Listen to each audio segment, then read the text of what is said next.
natin sa mga LGUs na hindi pa po nagko-comply at hindi pa naibigay yung sa Social Amelioration Program, pakipirmahan na po ng inyong Memorandum of Agreement at pakibigay na rin po ng inyong budget proposal sa DSWD sa lalong madaling panahon para maibigay na rin po sa inyo ang Social Amelioration Program para inyo na rin pong ma-distribute sa inyong mga constituents. Para po mapabilis ang paglabas ng ayuda, sinabi po ng DSWD na tinanggal na po sa prerequisite ng pagbigay ng ayuda ang validation stage para agad mabigay yung 5,000 pesos to 8,000 pesos na Social Amelioration Program cash aid sa mga pamilyang nangangailangan. So under the amended measure, yung validation of beneficiaries will be conducted after the payout of the subsidies. Sa ganitong parahan, yung LGUs will be able to proceed with the distribution of the cash aid within 24 hours upon receipt of the funds from DSWD.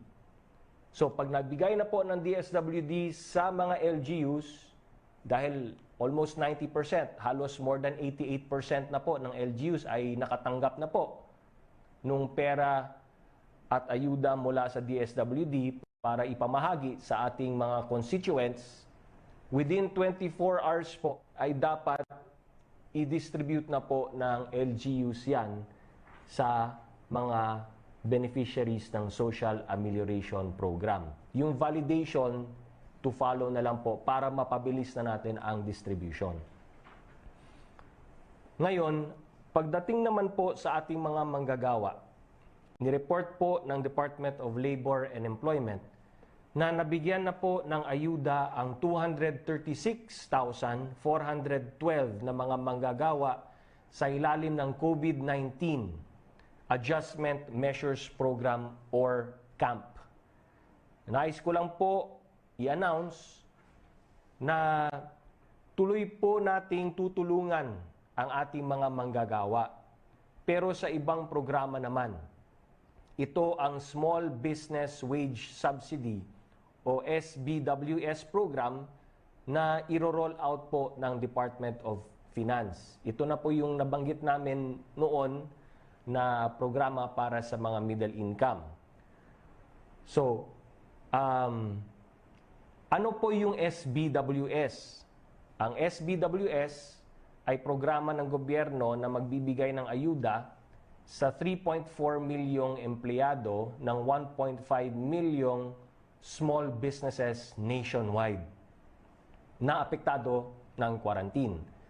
The total budget for this initiative is 51 billion pesos. Bale sa programang ito, may matatanggap na 5,000 to 8,000 pesos ang bawat empleyado bawat buwan na ibibigay sa loob ng 2 buwan. Okay? Kahit po ang mga empleyadong nakatanggap na ng ayuda mula sa camp ng DOLE ay maaari ring tumanggap ng ayuda sa SBWS, pero ayon sa DOF, sila ay eligible lamang para sa 1 buwan. Hindi pwede yung 2 buwan dahil lugi naman po yung nakatanggap na sila sa camp. So 1 month na lang po para sa SBWS. Ngayon, sino ang maaring mag-apply? Ang mag-apply po ay yung mga small business employers para sa kanilang mga empleyado sa pamamagitan ng my.sss account.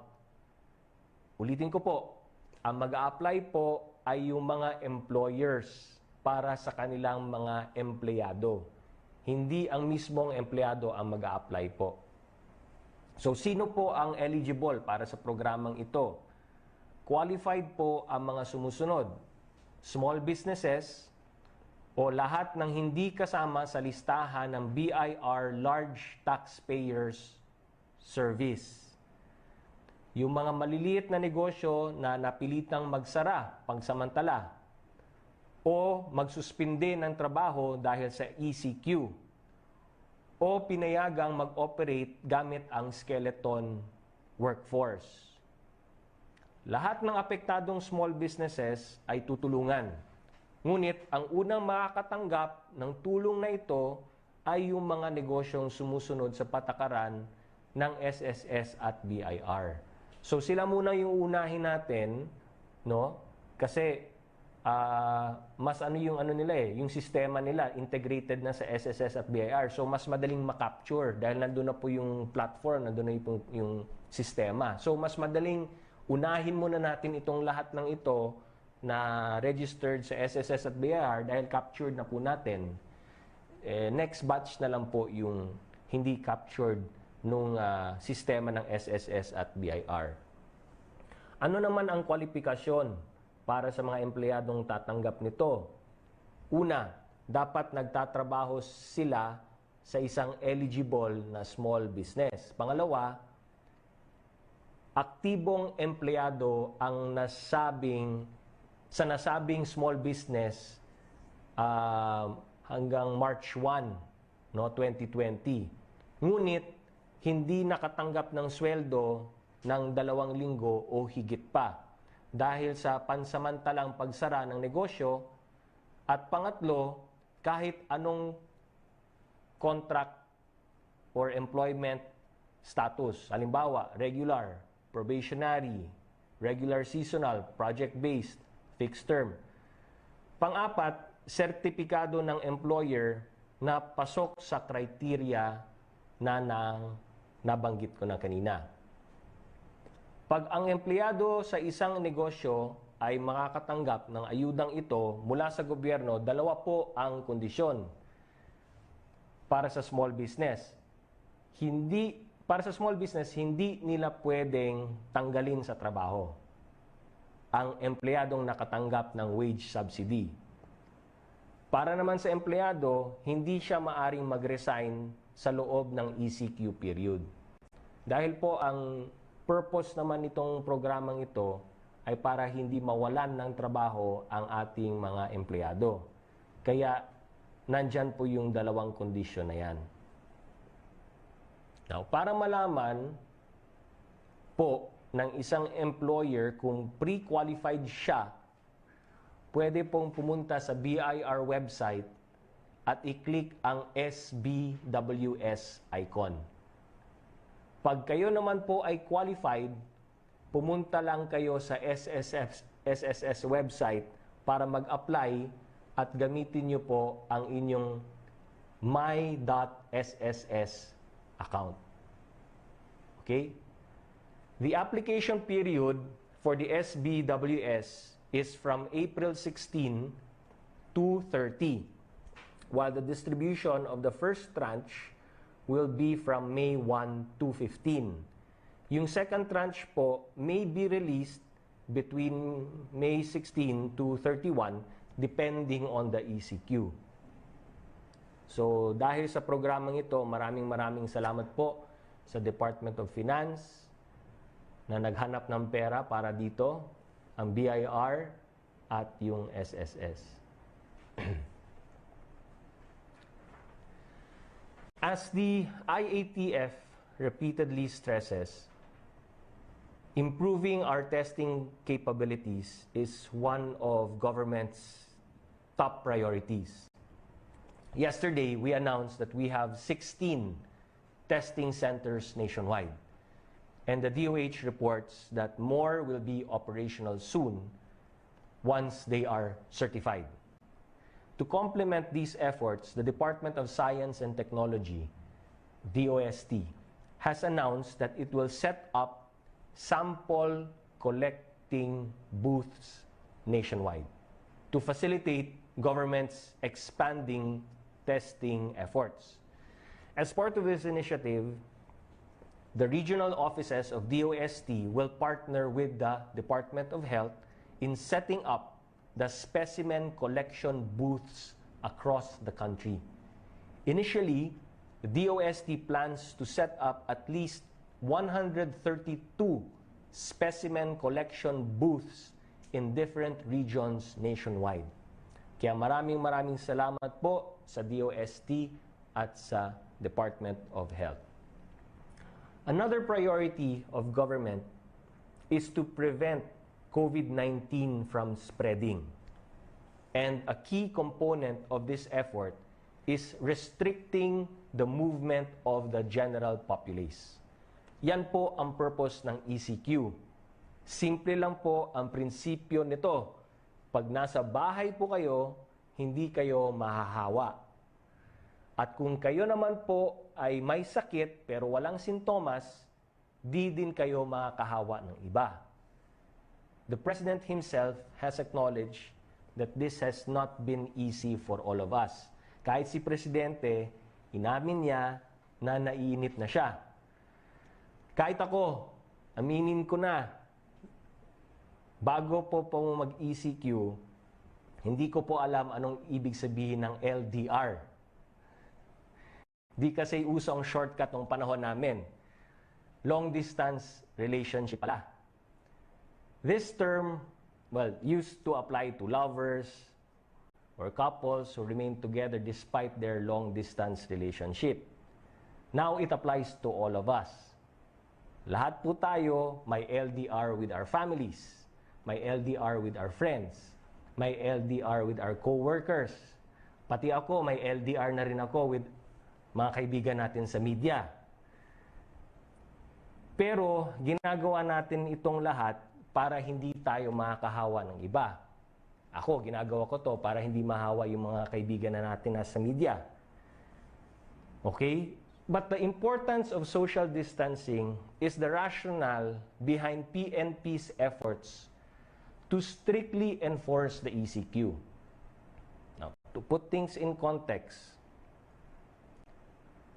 according to the PNP Joint Task Force COVID Shield, they've already set up mobile checkpoints in EDSA and other major thoroughfares of Metro Manila, following multiple reports of violations of ECQ. These mobile checkpoints inside Metro Manila are manned and supervised by personnel of the PNP Highway Patrol Group, who are tasked to check if private vehicle owners are complying with the guidelines of the ECQ. Nakikipag-ugnayan po sila ngayon sa MMDA para sa pagtatag ng mga mobile checkpoints sa iba't ibang lugar dito sa Metro Manila. The PNP HPG personnel manning the mobile checkpoints within Metro Manila will be tasked to check if the driver of the private vehicle is allowed to go outside of his house under the ECQ guidelines or falls under the list of exemptions that were previously announced by the IATF. We recognize that we have to find ways to expedite or speed up passage through these checkpoints for people who are allowed to leave. As of yesterday, at least 200 scanners are now being used in the various quarantine control points or QCPs in Metro Manila as part of the expansion of the implementation of our online identification system called Rapid Pass, which we already launched and announced earlier.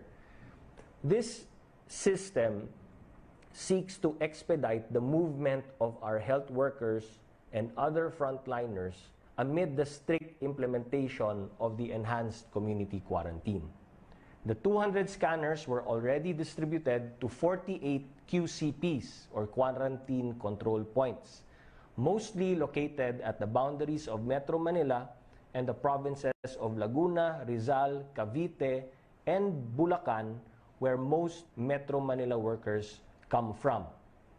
The implementation of the Rapid Pass system is expected to address the long queues of private and non-cargo vehicles at the QCPs, as policemen and soldiers manning the control points will no longer need to individually check the identification cards and other home quarantine exemption documents of the occupant. alalahanin din po natin na itong rapid pass system na ito also protects our policemen and soldiers. Dahil kung isa-scan lang nila ng kanilang QR scanner, actually sa cellphone yun, naka-download doon sa cellphone.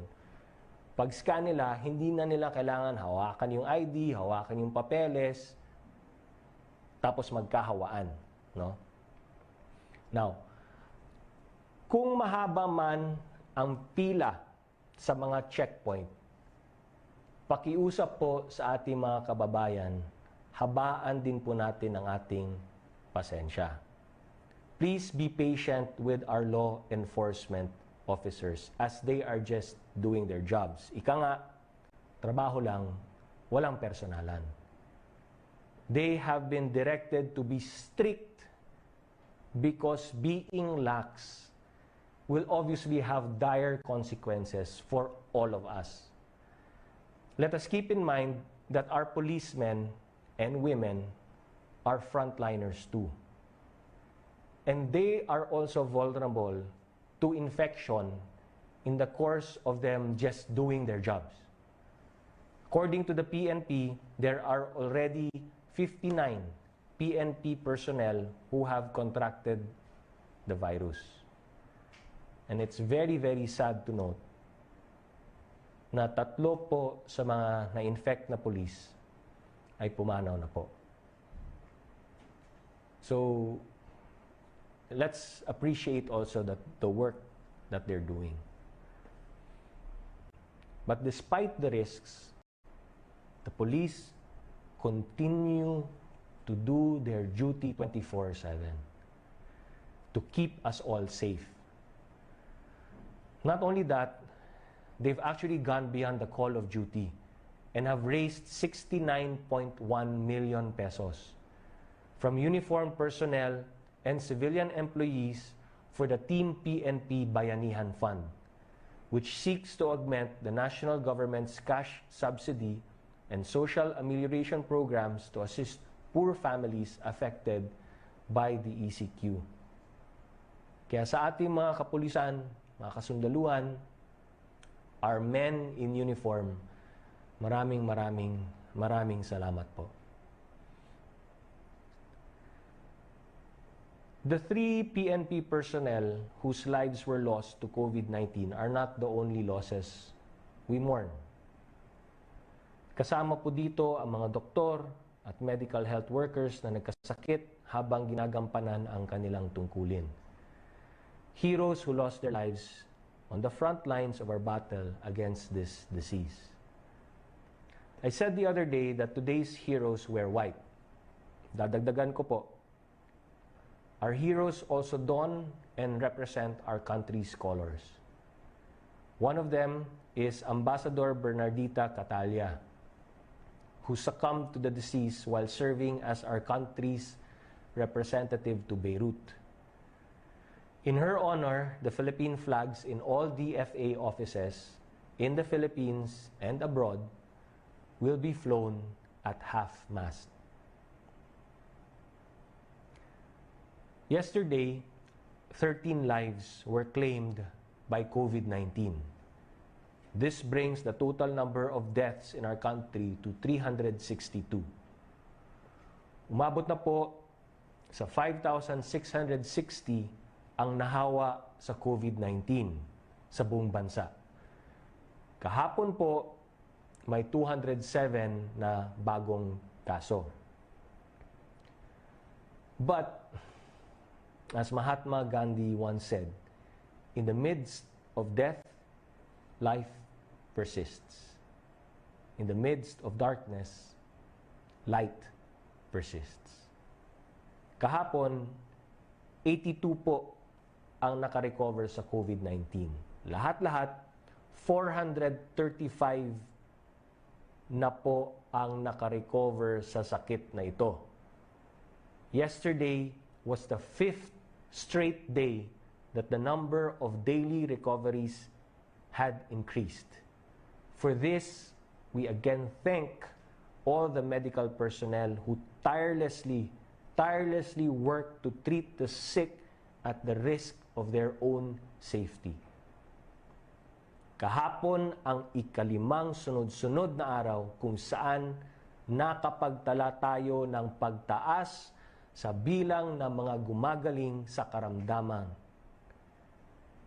Maraming salamat po sa ating mga doktor, nurse, at sa lahat ng mga healthcare workers at frontliners po natin.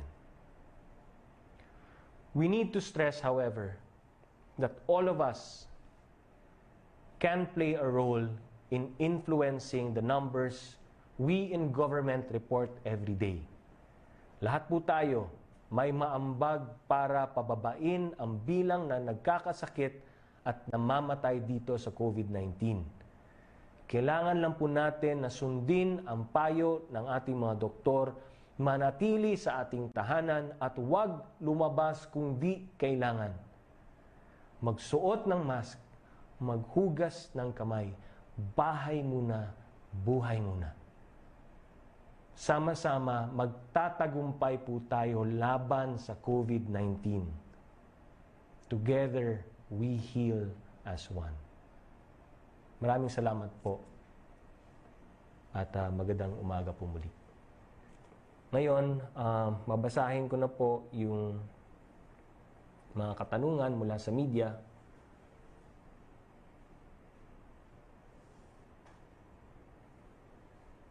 From Vance Fernandez of Police Files Tonight, DZRJ. As we know, health workers working in the front line are paid extra compensation. With this, will media personnel also receive the same compensation, knowing that they're also directly at risk of exposure to infection in the front line? Pwede naman natin mapag-usapan to, pwede naman natin pag-isipan ito. Pero kailangan isipin natin because sa amin okay lang naman, but some sectors kasi might say, I'm just thinking out loud, but some sectors naman might say na paano natin hindi ma-compromise yung neutrality ng media if government now starts, shelling out funds, and giving it out to media. So, but if you want a further discussion on this, pwede naman natin pag-usapan. From Ruth Hita Carlos, Philippine News Agency. Can you expound on President Duterte's stand that the distribution of emergency subsidies could have been easier had the national ID been implemented and unopposed by leftists? Siguro naintindihan naman natin na from a management point of view and logistics point of view, kung meron po tayong national ID, then number one, may listahan naman po tayo ng sino yung mga poor and marginalized families. Mas madali po yung distribution dahil lahat po ng mga Pilipino ay may ID. So in terms of distribution mechanism, mas madali kasi the ID na nga. In terms of validation, the ID na rin. So mas madali rin for government to validate kung sila rin po ba ay yung nakatanggap, At hindi na natin kailangan magbigay pa ng mga social amelioration cards. At kung high-tech naman yung ID natin, and it is integrated into an ICT system, then mas madali rin po yung pag-track ng mga nabigyan na ng social amelioration program. In fact, sometimes in some more developed countries, they can use yung national ID also to claim assistance from government. So, ibig sabihin, if the ID is so high-tech na it has a chip, or it is integrated into the banking system, it may even act as a debit card. So, pwedeng hindi na po cash ang ibibigay, kundi i-load na lang po yung ID that acts as a debit card para sa pagbili ng mga kagamitan, supplies, groceries, or mamamalengke. Kung well integrated yung whole system, banking system, then i-charge lang dun sa parang debit card ng national ID if it's that high-tech. No? Some countries are doing that. So, maraming pwedeng use talaga ng national ID. At itong COVID-19, itong ECQ, just showed us how important a national ID system is. Sorry, nawala.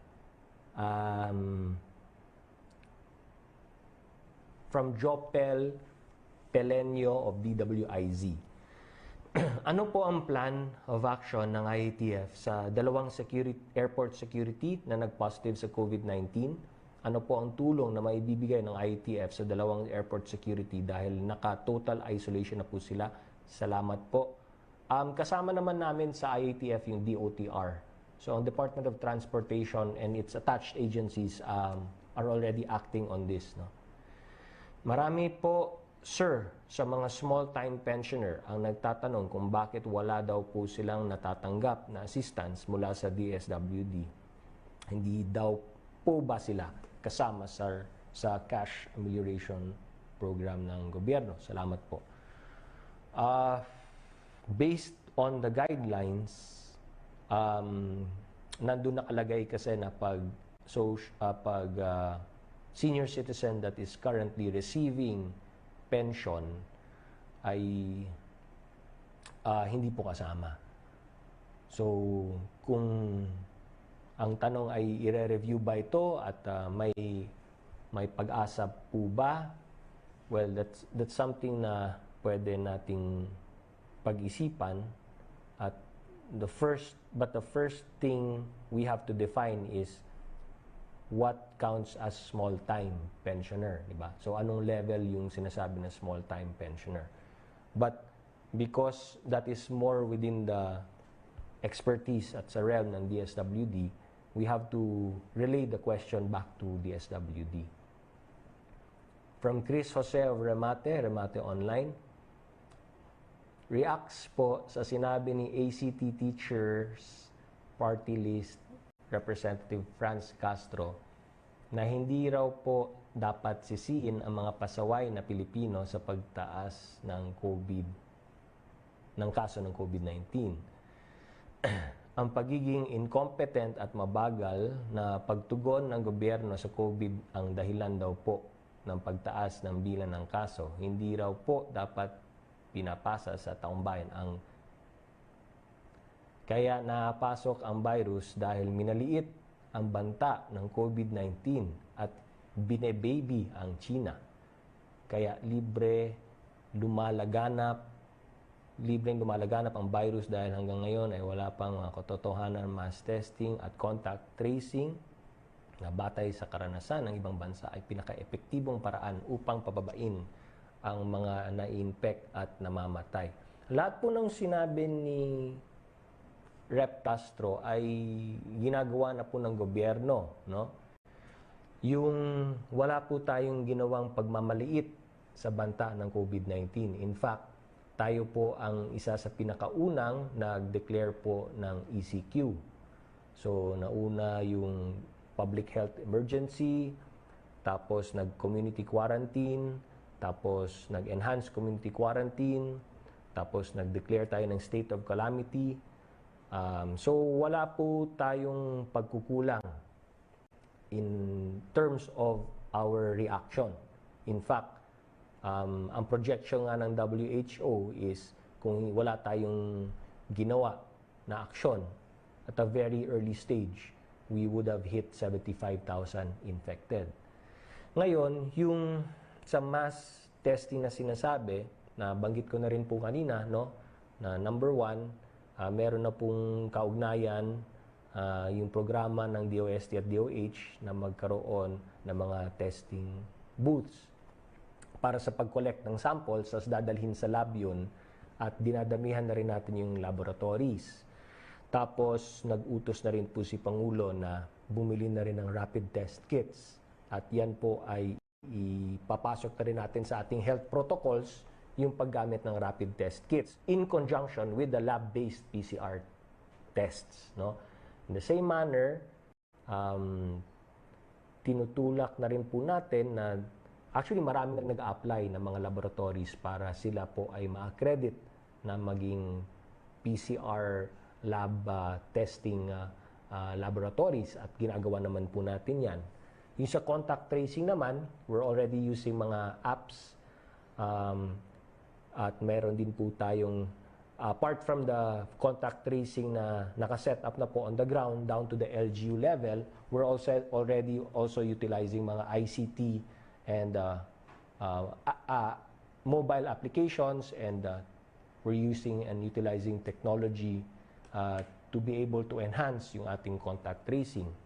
Meron na rin po tayong mga quarantine facilities and isolation facilities na kung saan anybody na ma-contact trace natin, lalong-lalo na pag symptomatic, ay agad natin ina-isolate, test, and then health intervention agad.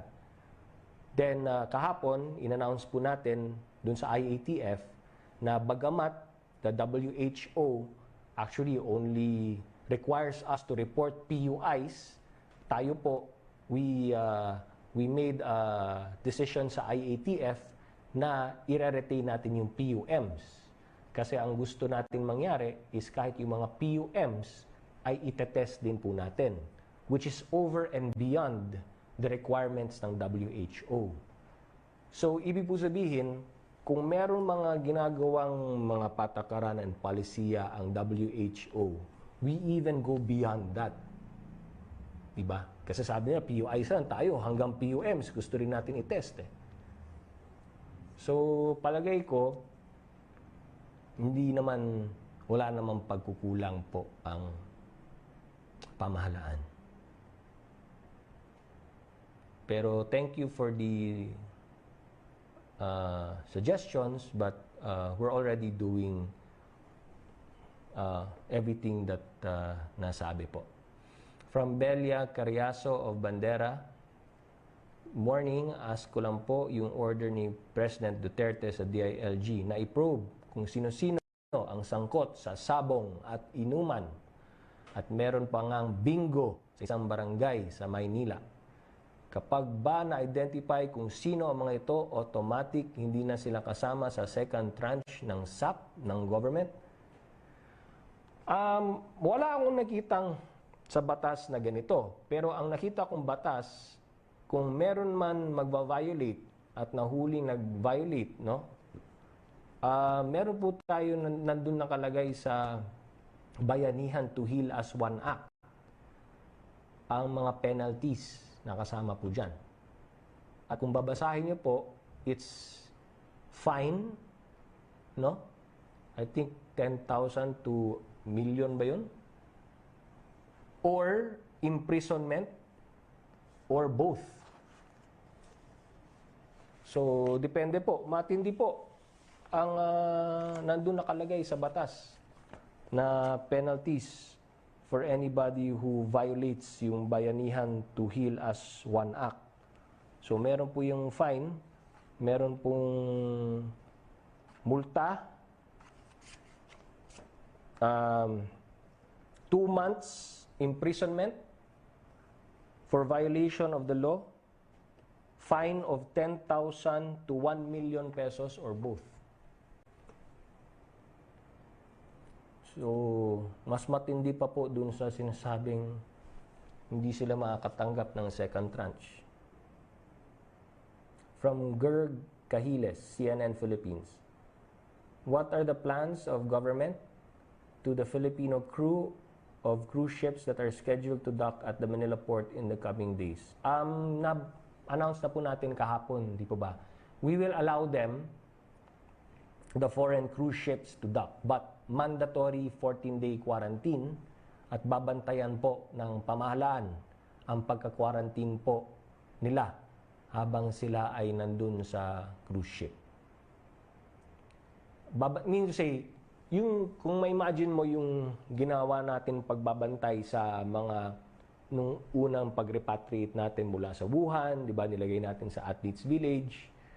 tapos binantayan natin, minonitor natin, tapos kung may symptoms, agad dalhin sa ospital. So, the same protocols po ang gagawin natin. Pero yung kanilang venue for quarantine is dun sa foreign cruise ship, kung saan sila nandun na, no? From Clizel Pardilla, PTV, this is in connection with vehicular accidents involving frontliners who are using bicycles. Do you have any info on how many frontliners nationwide percent range are covered by libreng sakay? Department of Transportation po ang may figures. Ano ang plano action ng gagawin ng IATF to prevent frontliners vulnerability from road accidents, especially yung mga nagbibisikleta lang? Yung kasi, lahat po, down to the regional level, meron na pong equivalent ng IATF doon at meron na pong equivalent ng National Task Force COVID. So, tulad dito sa Metro Manila, no? Yung MMDA is kasama dyan. So, pagdating dito sa mga specifics on prevention of vulnerability, alam ko, like, for instance, sa NCR, MMDA was already, even before the ECQ, even before COVID-19, marami na silang hakbang na ginagawa to protect yung vulnerability ng mga pedestrians, ng mga those traversing sa roads, those who are using our roads within the NCR. So, ganun din po yung gagawin nila now na nasa ECQ tayo. So, yung vulnerability ng mga those who traverse and use our main thoroughfares and the roads will be under MMDA. From Patrick De Jesus, PTV, can you confirm if the IATF supports or backs the COVID-19 testing laboratory of Marikina City? Ano pong directive natin sa DOH para magamit na ang facility and how would it help sa testing capacity natin sa ngayon? As a general rule, the IATF fully supports the establishment and accreditation of all testing laboratories in the Philippines that will help us increase our testing capabilities and capacities. Necessarily, kasama na po dyan yung Marikina City. But, to tell you honestly, pinag-usapan namin yung Marikina City nung last IATF. Okay? At sinabi namin na paano ba natin, ano ba ang dapat nating gawin para ma-accredit na yan, ano ba yung paano nating gawing mga hakbang para mapabilis ang accreditation. Not just of Marikina City, but all, no? So, as a general rule, we really want to help our ITM, the DOH, and even DOH wants to help, no? Lahat naman tayo gusto natin pabilisin, but it's really a balancing of yung biosafety, dahil biohazard nga yung laboratory, and the speed of accrediting them. Okay, so that being said, syempre, yung sa Marikina kasi, malapit na sila sa finish line. So meaning to say, konti na lang at ma-accredit na sila. Kaya siguro nagkaroon ng special discussion on Marikina City. Not that we're playing favorites here, but it's something that will also help guide us as policymakers. Okay? So ngayon, ang commitment naman po ng RITM is number one, they've been working naman 24/7. And number two, yun na nga, 24/7 means say 7 days a week. So kahit Saturday at Sunday, nagtatrabaho yan sila. Ngayon, yung Marikina, ano na kasi yan malapit na silang maano. So, binilang namin, ilan pa ba ang kailangan na requirements nila? And how many days does it take for these requirements to be complied with and fulfilled? So, pagbilang namin, abot naman ng Monday. Granting and under the condition na yung personnel ng Marikina Laboratory papasa doon sa proficiency test. So there's a final test, there's a final exam which their personnel have to pass. Hindi na namin control yun. Kasi ibibigay yung test sa kanila. Correct?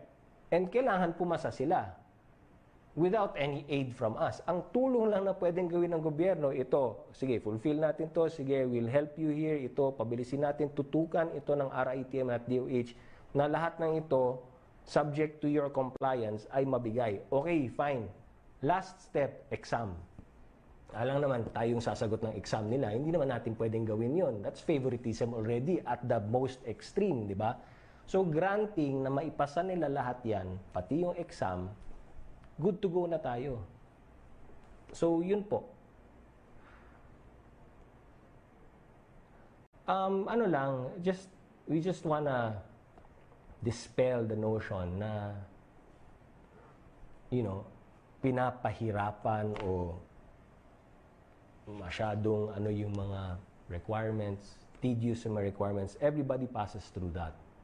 And nakatutok po tayo doon. 24/7 nagtatrabaho yung RITM and yung DOH. And everybody has to go through that. But, yun, tinignan ng IATF, ilang araw ba talaga to? Ilang araw? So, naging masinsina ang discussion ito, ha? Not that we're playing favorites, but because it's something that will help guide policy.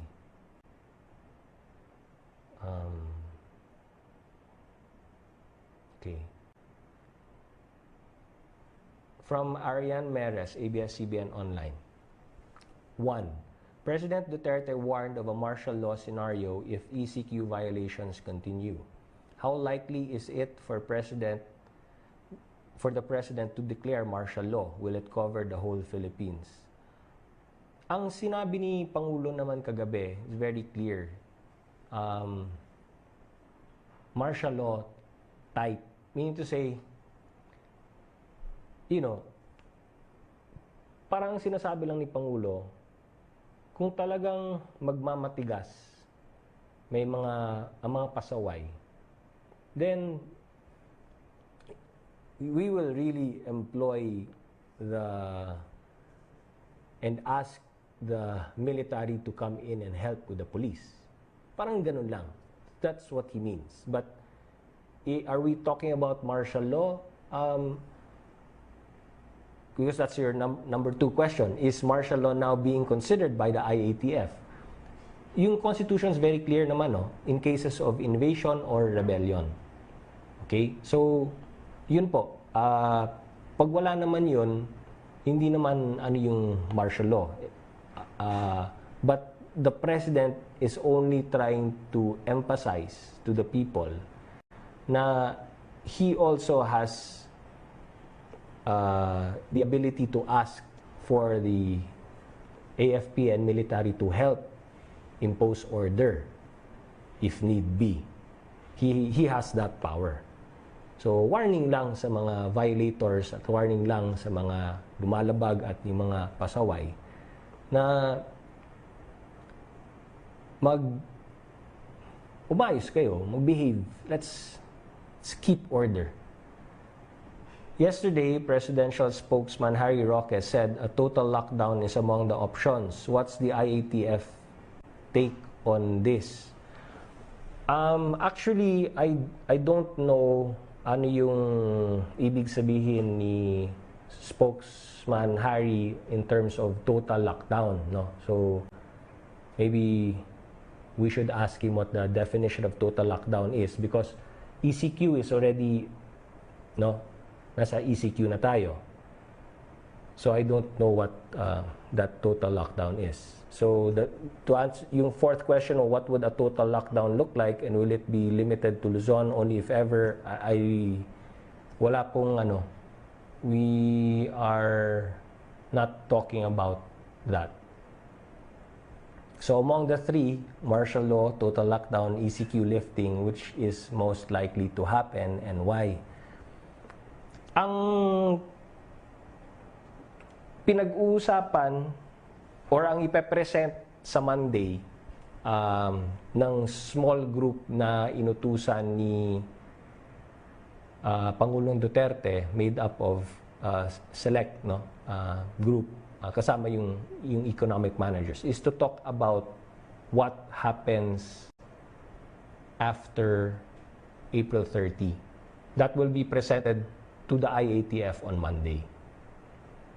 And we will discuss what that scenario or possible scenario will be, what are the pros and cons, what we are ready to allow, what would be the new do's and don'ts, what would be the new guidelines, etc., after April 30.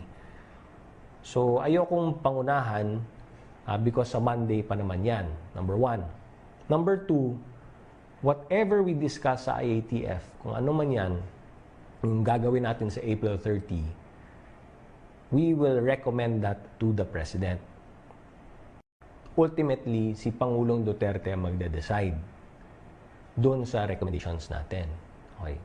Number three, and this is probably where presidential spokesman Harry Roque is coming from, is it depends syempre on the situation on the ground.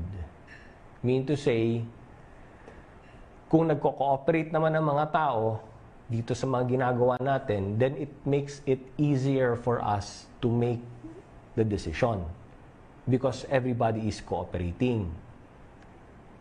Pero kung hindi naman at mas marami yung hindi nagko-cooperate, mas maraming pasaway, then who knows what the decision will be. Number one, it will be more difficult for us to come up with a decision kasi what good are imposing these guidelines if people don't follow naman? Something like that, di ba?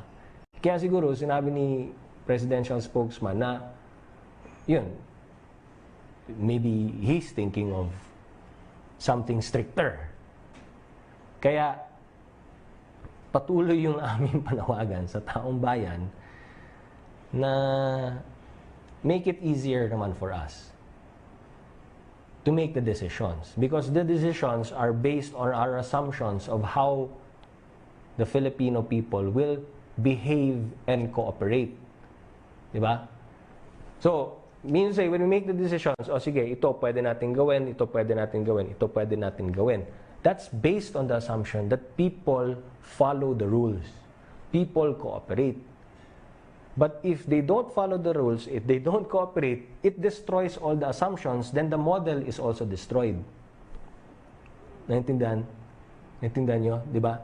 Gumagawa kami ng assumptions, gumagawa kami ng mga possible scenarios, pero ang assumption po namin, sumusunod ang lahat. Pero pag hindi naman sumusunod ang lahat, sira yung ating assumption. So, sira yung ating senaryo. Kaya si Pangulo, mapasok siya at sinasabi niya, I will impose order. Kasi sinisira niyo ang lahat ng assumptions natin, nasisira yung projections natin.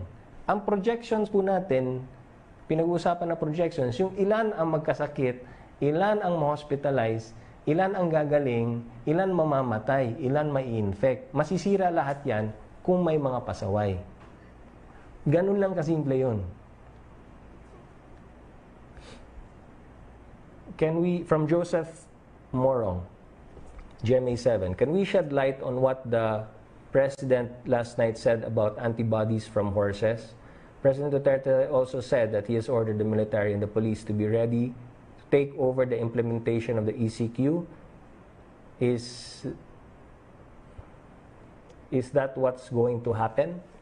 I wasn't with the president last night, so hindi ko alam yung context dun sa antibodies, no?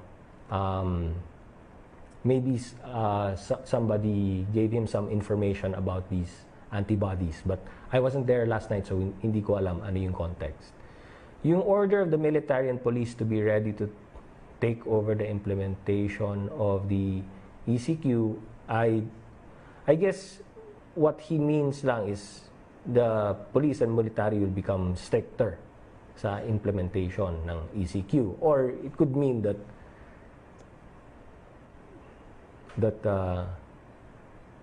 they will play a bigger role in the implementation. Actually, kung tutuusin, kasi ang separate ano tayo, policy maker ang IATF, di ba? And then yung National Task Force, no? Then the National Task Force, tapos yung Chief Implementer. So the National Task Force is si Secretary Del Lorenzana. Ang Vice Chair niya, si DILG Secretary Anyo. So doon pa lang, sa structure na yan, is necessarily, ang nagagamit sa implementation would be our law enforcement agencies. Diba? From Daryl S. Guerra of INQ, President Duterte said last night that quarantine violators will not receive government aid. Yeah. Will this be a government policy now na kailangan ipatupad ng local officials? Kung President is the President, so he's the chief policy architect of the Philippines. Kami sa IATF, we will make policy, but we take we derive our directive, our ability to provide policy from the President. And if the President says something and that's his policy directive, then it must be followed. Kami sa IATF, ano lang kami, dinederive namin yung powers namin and ang mandate namin to provide policy under these circumstances because we derive it from the President. The President is still the chief policy maker. From Angel Ronquillo, DZXL RMN, 2 beses na pong nadawit si Sec Duque sa kontrobersya. Bakit sa tingin nyo nasa kanya pa rin ang trust and confidence ni Pangulong Duterte? Alam nyo, ganito yan Si number 1, nakakapagtaka na nung lumabas yung resolution calling for the resignation of Secretary Duque, nakakapagtaka na ang dami nang lumabas na mga pangalan, may mga fino-float na mga pangalan na ipapalit sa kanya. Na sinasuggest, nire-recommend na ipapalit kay Secretary Duque. Okay. So number 1, nakakapagtaka po na ganun ang nangyari. Parang kumbaga, wala, it's just katakataka, no? Na pagkatapos ng labas ng resolution, meron na agad mga pangalan na lumalabas na pwedeng pampalit na parang, kumbaga, wala. It's just very strange. Okay. That's number 1. Number 2, yung mga pangalan naman na fino-float, parang,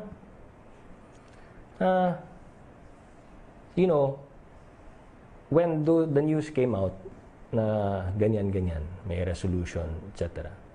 Lahat kami sa cabinet uttered our 100% support kay Secretary Duque. Okay? And then, shortly after, President gave a decision na he will keep Secretary Duque. Okay. The reason why kami, personally, ang gusto namin kay Sec Pingkoy Duque, he will tell it as it is. No ifs and buts yan. And in this crisis, what we're facing now, we have to make hard decisions. You have to make decisions on the go. Quick, decisive, hard decisions. At it helps us na nandyan si Secretary Duque because he will tell it as it is. Walang ano yan na baka we must be more sensitive dito or we must be... Wala. Talagang based on backed up by science and data, we have to make this hard decision. Yung ECQ natin, based on the recommendations of Sec Duque, yung pag sinabi na ganito ang mangyayari, ito yung data, ito yung evidence, we have to make these hard decisions, we have to impose this, we have to community quarantine, this pwede, this hindi. Kailangan ganyan Sa laban na ito, Hindi ka pwede na, baka maging sensitive si ganyan o baka magagalit si ganyan. Hindi pwede ganyan. And I think that's what the President appreciates. Because you have to tell it how it is right now. Walang sugarcoating, walang kaartehan. Kailangan ganito. And so far, the decisions tugma dun sa mga nakikita namin kahit sa ASEAN countries kahit sa Big Three. All of the decisions that were made came out to be, the right decisions. If we had not imposed a community quarantine immediately, if we had not done yung travel restrictions immediately, if we had not done this, we had not done that, magkatotoo yung sinabi ng WHO na 75,000 tayo infected COVID-19. So, ganun po. In this battle, alam nyo, magkakaroon ng missteps Because, number one, it's novel. It's a new virus. The world doesn't even know how the virus operates, how it reacts, how it moves. Ngayon pa lang, unti-unti. Kaya sabi ng ASEAN, we must do information sharing. We must do best practices. We must do sharing of information and data, etc. Because all of us are somewhat blind. Ngayon pa lang, unti-unti natin nare-realize at nakikita how the virus operates. And we cannot be bothered by things like that. Kailangan tuloy-tuloy ang laban natin dito. Hindi tayo pwedeng mag stop and pause. Cannot. We cannot afford that. So, sinabi sa akin, cut na daw ako dahil mahaba na daw. Pero tutuloy pa rin natin kasi meron man naman sa FB yata. At marami pang katanungan, no? So, tuloy na lang natin. From Tina Mendez of Philstar, apart from discussing ways to combat the virus and the economy, is the IATF looking at how the pandemic has affected the psychological makeup of the Filipinos during this time of crisis? How is the IATF addressing such issues like anxiety or depression? Yes. In fact, the DOH has arranged already for doctors, practitioners in the mental health, the mental health family to play an active role already. And in fact, those in the mental health practitioners have already on their own come up with initiatives already, no? On their own and with the support of the Department of Health. So yes, even from the get-go, sa umpisa pa lang, na-take into consideration na yung mental health dito sa laban na ito. It's very, very important that the mental health practitioners play a key role dito, no? There is an estimated 10.3 million overseas Filipino workers all over the world. They brought in around $30 billion in remittances last year. Hundreds of thousands of OFWs are likely to be displaced due to massive layoffs due to the COVID-19 crisis. What's the government's plan to cushion the impact on the economy of the big decline on the billion-dollar remittances that the OFWs bring into the country? Well, it's a balancing, no? Because number one, siguro, because of this crisis, what will happen, and you will see that, diba, na magkakaroon pa rin ng overseas Filipinos. But because the market is changing, the world is changing and adjusting because of the COVID-19, ang demand for overseas Filipino workers will be on industries that are still operating and being given priority by the respective countries. Kaya yung health sector will play a key role dito. IT sector will play a key role here. No? So some industries will flourish, some industries will go down. Ganun na mangyayari. So whatever it is, there will still be a demand for overseas Filipino workers out there. In fact, kita nyo naman, di ba? Yung nurses, doctors, healthcare workers na Filipino in demand na ngayon abroad. So we had to make a decision, etc., etc. That's just one part of the equation. So, mag-a-adjust ang world. And we saw that sa discussion ng ASEAN, even the ASEAN plus 3. Ang sinasabi nila, trade must go on. People-to-people exchange must go on. But necessarily, dahil nag-change, nag-a-adjust ang world, there will be industries that will rise. There will be industries that fall. Whatever it is, the skill of the overseas Filipino will still be in demand. But now we have to contend with balancing it na hindi naman tayo magkaroon ng brain drain din dito because we also need Filipinos in the forefront of this battle, di ba? So, ganyan yan. From Joyce Balancho, DZMM, if tanggalin ang validation phase sa social amelioration, hindi po tinanggal. Nilagay lang po sa dulo. So, validation will still be there. But instead of it being a prerequisite, it is now post na yun, post. Para lang mapabilis yung distribution. At napagkasunduan na ito ng DSWD and the LGUs. So, okay na yan. Wala nang problema dyan. From Pia Gutierrez, ABS-CBN, what is the IATF's guidance on public solicitations? I know what your question is, no? Yung sa public solicitations, DSWD, etc. Pag-usapan namin yan today and we'll come up with the guidelines. Okay. Follow-up from Joseph Morong. Regarding Dole Camp, so stop na siya, na-maximize na siya. So ang next is yung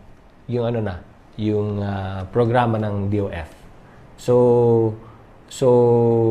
yes, nag-max out na siya and papasok na yung programa ng Department of Finance. Sorry minamadali ko lang kasi pinapakat na daw ako eh. So from Maricel Halili, TV5, the same question, kung tinanggal yung validation stage as a prerequisite, ano mangyari? If later on, hindi pala qualified, refund. Nandun yun sa MOA at nandun yun sa guidelines. So kung hindi siya, refund siya. They have to refund kung hindi siya qualified. Cut na tayo sa TV but we're still going on in Facebook. From Julie Aurelio, what are your thoughts on the recent trend of COVID-19 cases in which recoveries outnumber deaths? That's what we hope to be able to sustain, that trend. More recoveries, less deaths. More recoveries, less deaths. Test, isolate, treat, recover more, less deaths. From Belia Cariaso of Bandera, in case magkaroon ng selective lifting ng ECQ after April 30, may assurance na po ba government na may available face masks sa mga drugstores to protect? Yes. We're getting a lot of donations from face masks. We're getting more of our producers of face masks to produce more. And we will have a sufficient number of face masks. Pero, as with all other countries, ito ang common. Ang common trend is we try to encourage those na wala namang symptoms, yung those na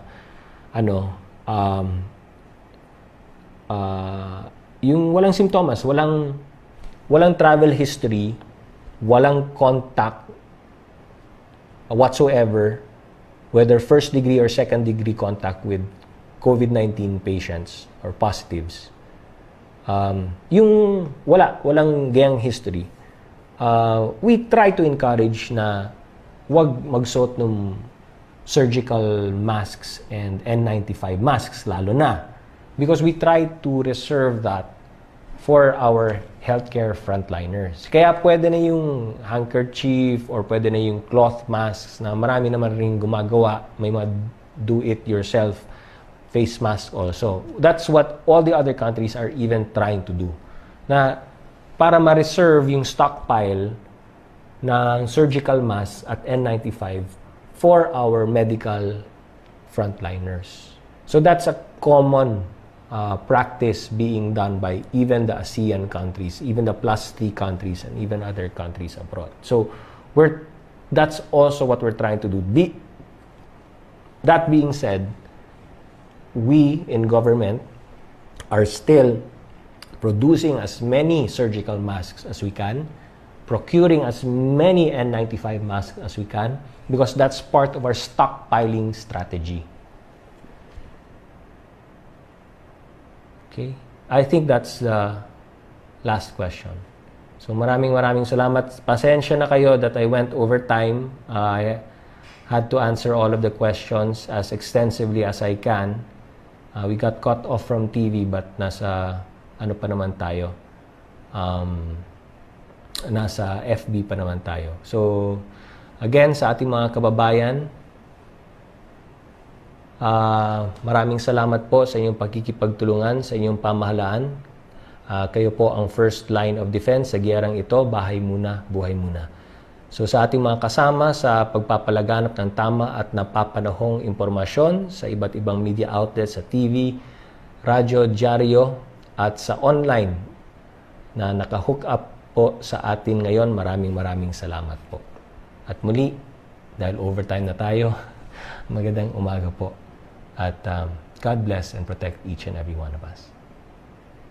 Mayong buntag, amping kanunay, dagang salamat.